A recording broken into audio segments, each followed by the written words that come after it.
호주에 있는 시드니의 그 교도소에서 수감된 죄수가 탈옥을 꿈꿨습니다.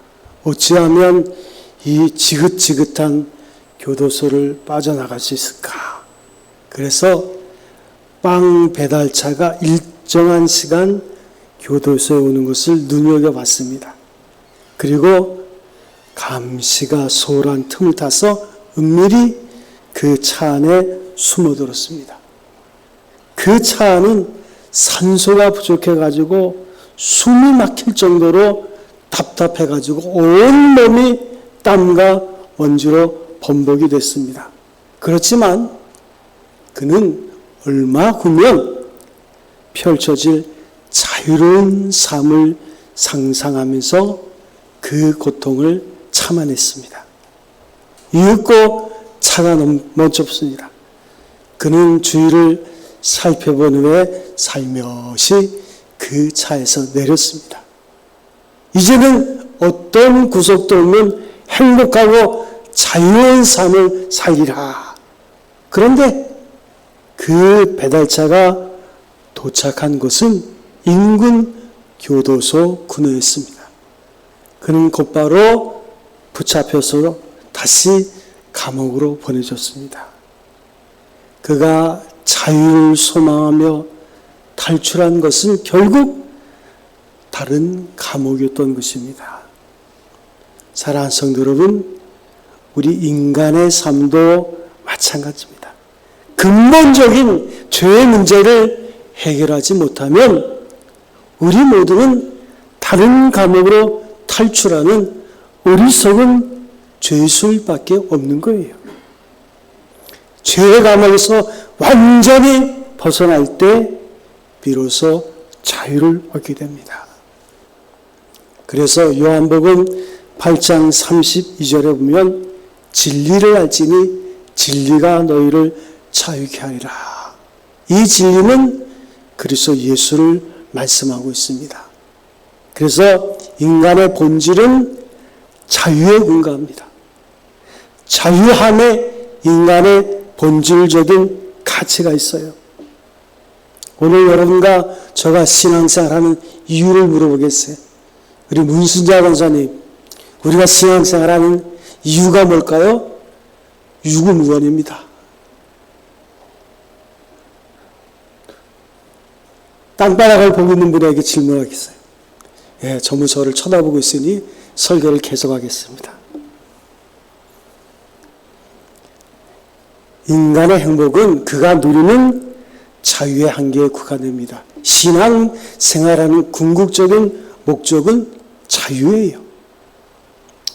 인간의 능력 또한 그가 알고 못하는 자유의 내용에 제한이 되는 거예요. 인간은 그가 자유를 무엇이라고 생각하느냐 하는 그 자유에 대한 자신의 철학만큼 능력을 행사할 수 있는 거예요. 그래서 오늘 성경은 말씀하고 있습니다. 따라하겠습니다. 그 자유로, 다시 한번 그 자유로 우리가 오늘 이렇게 설교 시간에 따라한다는 게 참 축복입니다. 그 자유로 육체의 기회로 삼지 말라. 우리가 자유를 가졌다는 것은요, 기회입니다. 그런데 그 자유함으로 어떤 기회를 갖느냐? 자유는 기회가 분명합니다. 하고 싶은 일을 할 수 있는 기회예요. 그런데 이 기회는 두 가지로 나눠집니다. 하나는 영적인 소유, 선과 의를 지향하는 거룩한 본능에 따라서 좋은 방향으로 자유의 기회를 그 뜻을 발전시켜 나갈 수 있어요. 그런데 또 하나는 육체의 소유, 육체의 유무를 따라서 땅으로 그리면서 죄의 매력에 이끌립니다. 오늘 아침에 제가 7시 예배가 있어가지고 집에서 한 6시쯤에 출발을 하고 TV를 딱 켰더니 마침 다른 교회 그 설교가 진행되고 있더라고요. 그런데 보니까 엄청나게 잘생긴 친구가 딱 나와서 설교하는데 목사님과 같이 대담을 하는데 보니까 하반신 마비예요. 너무 잘생겼어. 그러면서 자기가 하반신 마비가 된 이유를 말하는 거예요. 똑똑합니다. 천재처럼. 그래서 대기업에 취업이 되고 그 일 때문에 여러 가지 즐거운 일들이 많이 있어가지고, 그런데 열심히 공부도 하고 실력도 좋은데 또 주말이 되면 클럽에 가는 거예요. 클럽에 가서 신나게 놀고, 그날도 신나게 놀고 술에 취해서 집에 온 거예요. 그러니까 공부도 잘하고 좋은 대학 나오고 또 대기업에 취업도 되고 모든 것 생각해 보면 하등의 문제가 없어요. 또 주일날, 토요일날 가서 클럽에 가서 술 취하고 다른 사람은 뭐라 하지 않아요. 왜냐하면 워낙 똑똑하니까. 그런데 그만 만취된 상태에서 어찌된 명문인지 추락을 해가지고 완전히 하반신 마비가 됐어요. 목이 부러져 나갔어요. 죽었다 살은 거예요. 그러면서 자기가 받은 하나님의 은혜를 생각하는데 감동적이더라고요. 육체의 소욕이 있어요.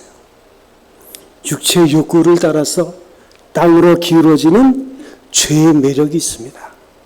그 유혹에 빠지고 방탕하게 되고 게으르게 되고 타락하게 됩니다. 자유는 기회지만 이렇게 극과 극으로 그 기회가 나눠지는 거예요. 분명한 것은 사람이란 자기가 누리는 자유만큼의 가치를 강요받는다는 사실이에요.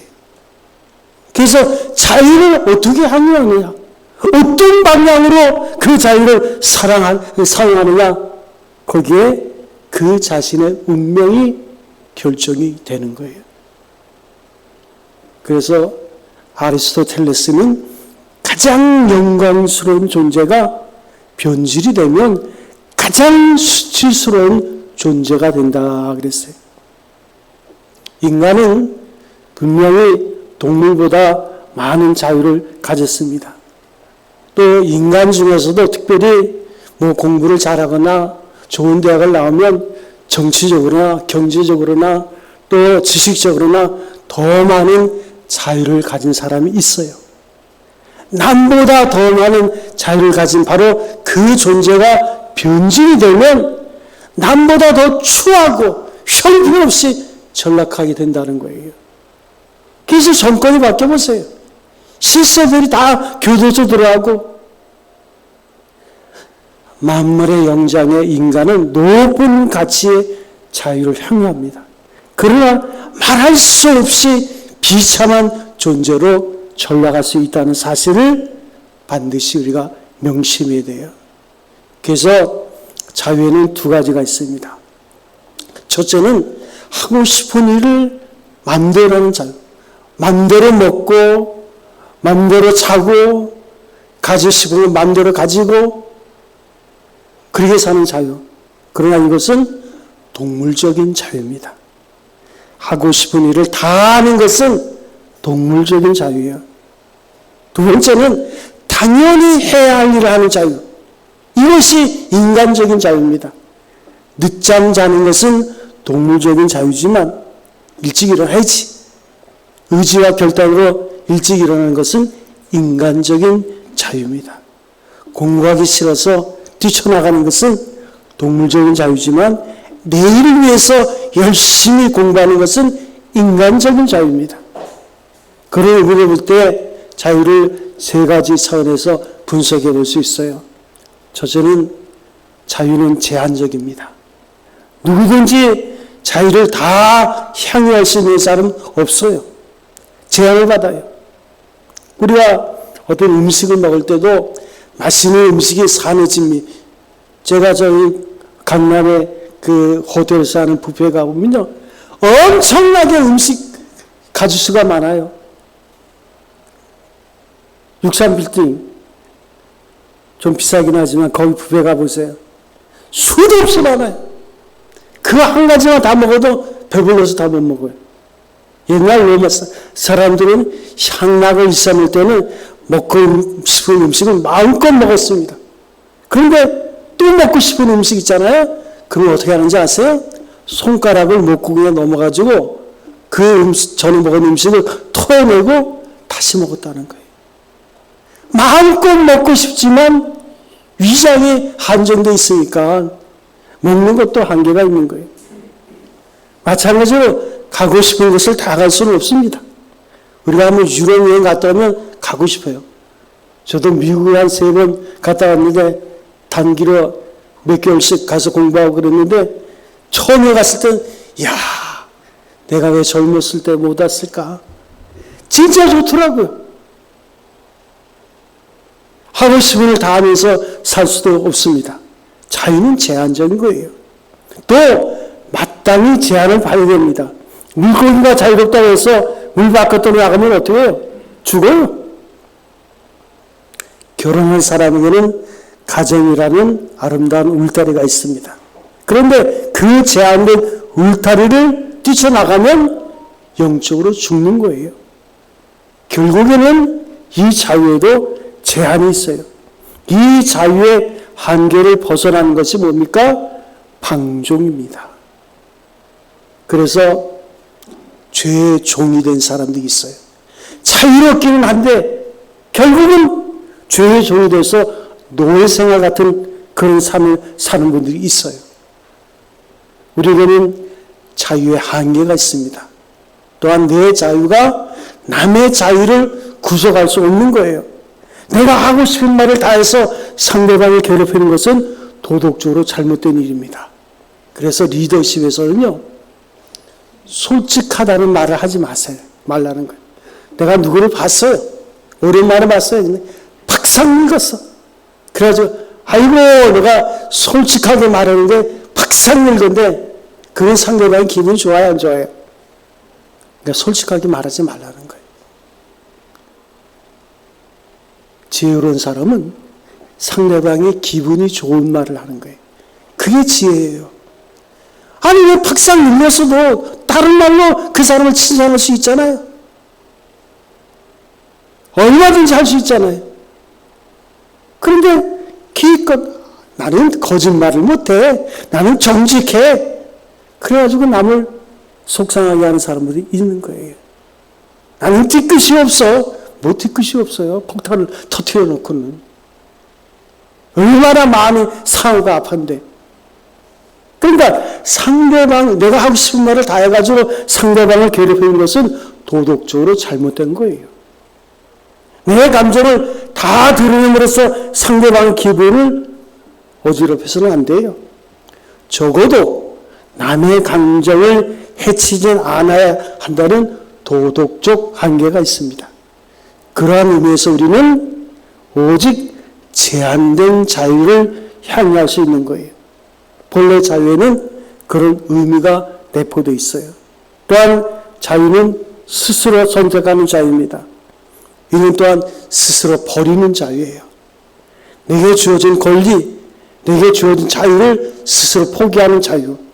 다시 말해서 더 큰 사랑을 위해서, 더 큰 충성을 위해서, 의를 위해서 스스로 자유를 포기해요. 여러분, 부부간의 사랑을 한번 보세요. 한 사람, 두 사람이 서로 만나서 부부가 됐어요. 그 순간부터는 다른 여자, 다른 남자는 보아서도 안 되고 생각할수도 안 됩니다. 다른 남자, 다른 여자를 꿈꾸고는 다음날 아침에 일어나서 꿈 얘기를 해보세요. 아무리 금실이 좋은 부부라고 해도 무사하기 힘듭니다. 결혼이라는 것은 주어진 부부의 사랑, 그 테두리 안에 서로를 사랑하는 거예요. 그래서 서로가 서로 이렇게 구속되는 것은 부자유가 아닙니다. 스스로 자유를 반납한 거예요. 그래서 스스로 내기로 약속을 한 게 결혼의 시작입니다. 사랑의 속박 안에서 자유하고자 하는 그 약속을 하고 결혼하는 거예요. 어떤 의미에서 보면 여기에 진정한 자유가 있다고 말할 수 있습니다. 충성도 그래요. 나라를 위해서 충성하려고 군에 입대합니다. 입대하는 날부터 군기에 매이는 거예요. 내가 나라를 위해서 자유를 반납하고 펄펄 뛰는 그 청년기의 귀중한 시기를 고스란히 바치는 거예요. 이게 충성입니다. 그런 속박의 자유를 누리는 거예요. 진리를 위해서, 의를 위해서, 양심을 위해서, 하나님 나라를 위해서 우리의 자유를 스스로 속박합니다. 이것이 높은 차원의 자유예요. 그런가 하면 한 단계 더 높은 자유가 있습니다. 오늘은 하나님께서 내게 주신 선물이지만 내일을 향한 소망이에요. 이 내일이 영 불안한 사람 있잖아요. 그 소망 안에 미래가 자유한, 미래지향적인 약속 안에 자유가 있는 거예요. 사랑하는 성도 여러분, 하나님께서 우리에게 주신 자유는 과거로부터 벗어나고 현재로부터 자유하고 미래의 어떤 삶이 우리에게 주어진다 할지라도 죽음으로부터도 우리가 자유할 수 있는 그 자유를 우리가 받은 줄로 믿습니다. 그래서 우리의 영이 전 미래를 바라볼 수 있는 거예요. 먼 미래를 바라볼 수 있는 거예요. 그래서 절망과 허무 그리고 죽음의 공포에 떨고 있는 사람에게는 진정한 자유가 없어요. 또한 지성도 능력도 정치적인 권세도 부유함도 아무런 소용이 없어요. 우리가 한번 생각해 보세요. 내가 지금 병원에서 중환자실에 누워가지고 죽음의 시간을 카운트한다고 한번 생각해 보세요. 그게 돈이 많으면 뭐하고 명예가 높으면 뭐합니까? 그에게 자유가 있습니까? 돈으로 살 수 있어요? 명예를 살 수 있어요? 적어도 죽음 뒤에 맞이할 내세의 문제를 해결하지 않고서는 그 죽음의 장막을 넘어서지 않고서는 미래지향적인 소망이 있기 전에는 절대로 우리는 자유하지 못한 거예요. 우리는 죽음을 이겼어요.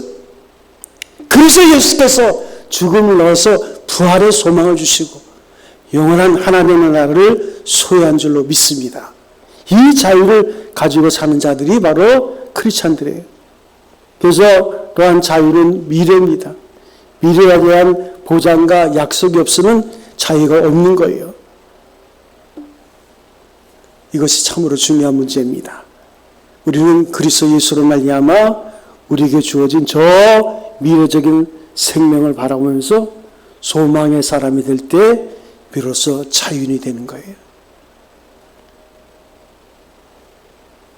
또한 소망과 미래를 그 확실한 약속에 의탁할 때 진정한 자유는 우리의 미래가 소망 가운데 있어요. 죽음이 두렵지 않아요. 마지막 죽음으로부터 우리가 자유해요. 그래서 기독교의 장례식은 화미의 찬가예요. 보아라 즐거운 우리 집. 장례식에서 이런 노래를 부르는 게 기독교 장례식 아니에요? 옛날에는 아이고 했죠. 나는 안 가고. 자유는 그 자유의 의미를 모르는 자에게는 결코 주어지지 않습니다. 우리 장모님이 올해가 6.25 72주년인데 우리가 한번 생각해 보세요. 1945년에 8.15 해방을 했습니다. 우리가 우리 힘으로 해방된 게 아니에요. 타위에 의해서 갑자기 우리에게 해방이 닥친 거예요. 36년 동안 나라를 잃어버리고 자유가 없었는데 해방이 갑자기 온 거예요. 8월 15일 날 일본에 항복을 하고. 그러니까 그때 상황을 보면요. 사람들이 그냥 막 길거리 막 나와가지고 해방이다! 해방이다! 소리를 치면서 그냥 한 달 동안 그러고 다녔다는 거예요. 교회는 교회 종이 있어요. 시간마다 치는 종인데 하루 종일 종을 치는 거예요. 하루 종일. 너무 기뻐가지고. 심지어는 일도 하지 않고 먹고 마시면서 그렇게 지낸 거예요. 그리고 또한 이건 일본의 잔재다 그러고 그냥 막 때려 부시는 거예요. 초등학교도 때려 부시고 파출소 지서도 때려 부시고. 아니 그 폭력이 자유입니까? 그러니까 자유가 주어졌는데 이 자유를 누릴 줄 몰라. 그리고 5년 뒤에 6.25 전쟁이 일어납니다. 이거는 우연이 아니에요. 주어진 자유를 누릴 줄 몰랐어요. 그래서 남한에서는 그렇게 먹고 마시고 즐기다가 결국은 6.25 전쟁이 일어난 거예요. 하고 싶은 일을 마음대로 한다고 해서 자유가 되는 것은 아닙니다. 자유의 참 뜻을 알아야 하는 거예요. 또 그것을 위해서 엄청난 값이 치러졌다는 걸 알아야 돼요. 미국의 전쟁 기념관에 가면 자유는 공짜가 아니다 이렇게 써 있어요. 수많은 사람들의 시선을 통해서 자유가 주어진 거예요. 오늘 여러분과 저에게 주어진 자유는요, 그리스도 예수가 십자가에 죽으심으로 피값을 치르시고 하나님의 인간의 몸을 입고 이 땅에 오셔서 죽기까지 사랑하시고 그리고 우리에게 주어진 자유예요. 엄청난 값이 지불이 됐어요. 예수 있는데 피값이에요. 이거 돈으로 환산할 수 있는 게 아니에요. 그렇게 주어진 자유를 여러분은 어떻게 쓰고 있어요? 그 엄청난 값이 지불이 됐는데 이 지불하는 것으로부터 자유가 소중한 것을 알 때에 비로소 우리는 자유할 수 있는 거예요. 여러분 성경에 한번 그림을 그려보면 이스라엘 백성들이 430년 동안 애굽에서 종살이했습니다. 자유를 달라고 그렇게 외쳐서 부르짖고 목이 터져라 기도했어요. 그리고 하나님이 모세를 80년 동안 준비해가지고 결국 그들이 애굽을 나옵니다. 홍해가 갈라져요. 그리고 그들은 진정한 자유. 온 백성들이 다 세례를 받았어요. 홍해 안으로 들어가서. 그리고 자유를 주었습니다. 그러면 애굽으로도 벗어난 그 자유만이 자유일까요? 가나안 땅에 들어가야 진짜 자유예요. 그런데 20세 이상의 사람들은 광야 시험에서 다 죽었어요. 여호수아, 갈렙 그리고 후세대만이 가나안 땅의 풍성함을 누리게 되는 거예요. 그러니까 우리가 그리스도 예수 안에서 자유, 첫사랑. 제가 보면요, 우리 교회에서도 처음 예수를 믿었던 분들이 있어요. 그분들 보면 뭐 세례 받을 때 콧물을 흘리면서 회개했는데 그때뿐이야. 그러니까 그다음부터는 자유가 없어요. 스스로 자유에 자기 육체에 매여 있어요. 사랑하고 화해하는 자유. 이 적극적인 자유를 이해야 돼요. 가장 강한 속박 안에서 가장 위대한 자유를 누릴 수 있는 거예요. 그래서 오늘 성경은 뭐라 그랬습니까? 오직 사랑으로 서로 종노릇하라.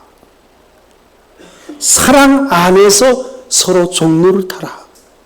미움과 시기 증오할 때는 이미 자유인이 아닙니다. 사랑할 때만 자유인이 되는 거예요. 사랑할 자를 사랑하지 않고는 자유할 수 없습니다. 내 자유를 반납하고 십자가의 값으로 팔렸기에 내가 더는 내 몸이 아니에요. 이제는 주님께서 나를 죄의 종이었는데 핏값을 사셔서 하나님의 자녀가 되게 하시다. 그 안에서 우리가 자유를 누리는 거예요. 그래서 제가 이렇게 보면요,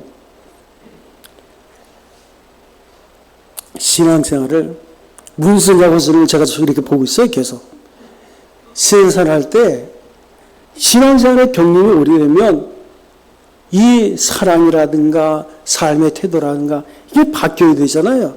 변화해야 되잖아요. 어떻게 할까요? 사랑하는 사람으로 바뀌어야 돼요. 그런데 신앙생활의 경륜이 오래돼도 더 각박하고 여전히 변화되지 않고 여전히 사람들에게 상처를 주고 아픔을 주는 그런 분들이 있는 거예요. 왜 그럴까요? 자유의 가치를 모르는 거예요. 그리고 우리에게 주어진 이 자유가 어떤 것이라는 것을 잊어버린 거예요. 성경은 우리에게 주어진 자유에 대해서 말할 때 진리 안에서 참된 자유가 주었다 그랬어요. 물론 이 진리는 그리스도입니다. 그리스도 안에 우리가 거할 때, 우리가 그 사랑을 묵상하며 생각할 때 진정한 자유. 그래서 우리가 봉사하고 그리고 섬기고 그 가운데 참된 자유를 맛보는 거예요. 이 찬송에도 우리가 자주 부르기는 해요. 낮엔 해처럼 밤은 달처럼 그렇겐 살 순 없을까. 욕심도 없이 얻은 세상 비추어 온전히 남을 위해 살듯이 나의 인생에 꿈이 있다면 이 땅에 빛과 소금 되어 가난한 영혼 지친 영혼 주님께 인도하고픈 때 노래는 불러요. 그런데 10년 전 예수 믿던 모습이나 지금이나 바뀐 건 없어. 여전히 그 본성을 가지고 그냥 사는 거예요. 인간은 내가 누구냐 하는 것으로 정의할 것이 아니라 내가 누구에게 속했느냐, 누구를 위해서 사느냐, 여기서 정의가 되는 거예요. 여러분 누구를 위해서 삽니까? 이 문제에 내 생의 의미가 있고 내 자유의 의미가 있어요. 요한복음 15장 7절에 예수께서 말씀하십니다. 너희가 내 안에 거하고 내 말이 너희 안에 거하면 무엇이든지 원하는 대로 구하라. 그리하면 이루리라. 우리가 진리이신 그리스도 안에 거할 때 그분의 뜻 가운데 무엇이든지 할 수 있는 자유를 누리게 되는 거예요. 그러면 우리가 어떻게 그리스도 안에 거할까요? 아주 간단합니다. 하나님이 주신 말씀을 사모하고 그 말씀에 순종할 때 우리는 그리스도 안에 거하는 자의 삶이 되는 거예요. 어찌 보면 우리는 그리스도의 종입니다. 그렇지만 예수님은 우리를 종으로 생각하지 않고 우리가 하나님의 자녀라고 말씀하고 있는 거예요. 또한 16절에는 성령을 쫓아 행하라. 고린도후서 3장 17절에 보면 주의 영이 계신 곳에는 자유함이 있느니라. 기도하지 않고서는 참된 자유를 누리지 못합니다. 기도하여서 내 성령, 내 안에 있는 성령이 충만하고 성령이 나를 주도하지 않은 것은 절대로 그리스도 안에서의 자유를 누리지 못해요. 그냥 자기 경험, 자기 생각, 자기 소신대로만 살 뿐이에요. 성령의 역사가 있는 곳에 자유함이 있어요. 그래서 성령을 쫓아 행하라. 그리하면 육체의 욕심을 이루지 아니한다 그랬어요. 코카콜라의 창업자인 아서 캔들러는 알코올 중독자였습니다. 그는 항상 술에 취해 있었어요. 캔들러는 또한 의지가 나약했습니다. 주변 사람들에게 금주 선언을 했지만은 번번이 실패했어요. 그런데 어느 날 그날도 술에 취해가지고 이제 집으로 귀가하고 있는데 벼락 같은 마음의 음성을 들었어요. 자신의 본능적 요구를 거절하는 사람이 성공한다. 그리고 켈러의 집에 들어와서 자기 아내에게 그 이야기를 들려줬어요. 그랬더니 아내가 하는 말이 바로 그 시간에 남편의 금주를 위해서 그 아내가 간절히 기도하고 있었다고 고백을 합니다. 그래서 이 부부가 서로 손을 잡고 눈물의 기도를 드리는 거예요. 결국은 캐넬러는 아내의 기도를 통해서 영혼의 안식을 얻게 됩니다. 그리고 알코올 그 중독으로부터 완전히 해방돼요. 자신의 의지가 아니라 기도의 능력으로 술을 끄는 거예요. 그리고 이제 그 캔들로 인해서 그 코카콜라는 창업 선을 이후에 장족의 발전을 거듭하고 세계적인 기업으로 성장합니다. 그런 수익의 11조를 철저히 하나님께 드립니다. 결국 성공한 사람들의 인생을 보면요, 결단의 연속이에요. 오늘 결단으로 끝나는 것이 아니에요. 103세를 살고 있는 김현석 교수는 말합니다. 80세를 건강하게 살기 위해서는 70세에 공부를 해야 된다. 90세를 건강하게 살기 위해서는 80세에 공부를 해야 된다는 거예요. 그러니까 안일하게 생각하지 말라는 거예요. 그냥 나이만 들지 말라는 거예요. 그래서 저는 그래요. 우리 교회가 조금 이제 예배 끝난 다음에 오늘도 프로그램을 하나 하지만 70, 80세 되면요, 새벽 기도 다 나와야 돼. 그 시간에 뭐 하고 있어요, 도대체? 참 일찍 깨가지고. 우리가 자녀들을 위해서 한 일이 뭐 있습니까? 우리가 자녀를 위해서 기도하는 그 수고도 하지 않으면서 무슨 부모라고 할 수 있어요? 부모의 역할을 제대로 했습니까? 그 쓸데없이 시간만 낭비하는 것. 이런 얘기에서 좀 죄송하긴 하지만 적어도 그 정도 나이가 됐으면 기도하다가 생을 마감할 수 있어야 돼요. 권사의 직분을 받고 우리가 뭐 교회에서 어떤 뭐 직분을 받다 그게 끝이 아니에요. 거기서부터 시작하는 거예요.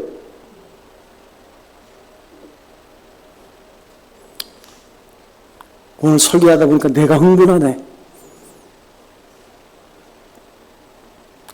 누가복음 4장 18절 19절에 보면 주의 성령이 내게 임하셨으니 이는 가난한 자에게 복음을 전하게 하시려고 내게 기름을 부으시고 나를 보내사 포로된 자에게 자유를 눈먼 자에게 다시 보게 함을 전파하며 눌린 자를 자유케 하고 주의 은혜의 해를 전파하게 하려 하심이라. 오늘 성경은 자유를 주셨으니 다시는 굳세게 서서 종의 멍에를 매지 말라 말씀하고 있습니다. 캔들러가 그 알코올 중독에서 벗어날 수 있었던 것, 물론 그 의지도 있지만 계속 실패했잖아요.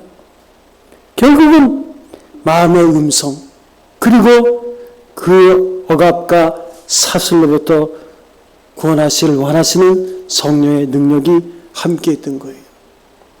사랑하는 성도 여러분, 지금도 하나님은 살아계신 줄로 믿습니다.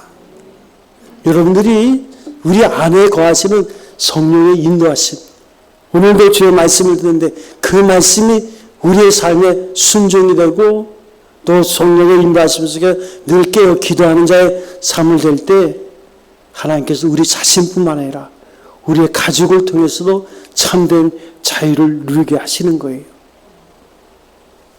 오늘 성경은 그러므로 자유를 주셨으니 굳세게 서서 다시는 종의 멍에를 매지 말라. 5장 1절입니다. 또 13절에는 자유를 위해서 부르심을 받으세요. 다시는 죄의 종이 되지 말라는 거예요. 참된 자유란 물질적인 보상으로 끝나는 것이 아닙니다. 정치적인 것도 물리적인 것도 아니에요. 사랑과 믿음과 소망 그리고 화평과 기쁨 속에 진정한 자유가 있습니다. 거기에 승리의 능력이 있고 창조의 위력이 임하는 줄로 믿습니다. 우리 찬송가 한 장 하겠습니다. 세기부르 찬송가 14장. 낮은 해처럼 밤의 달처럼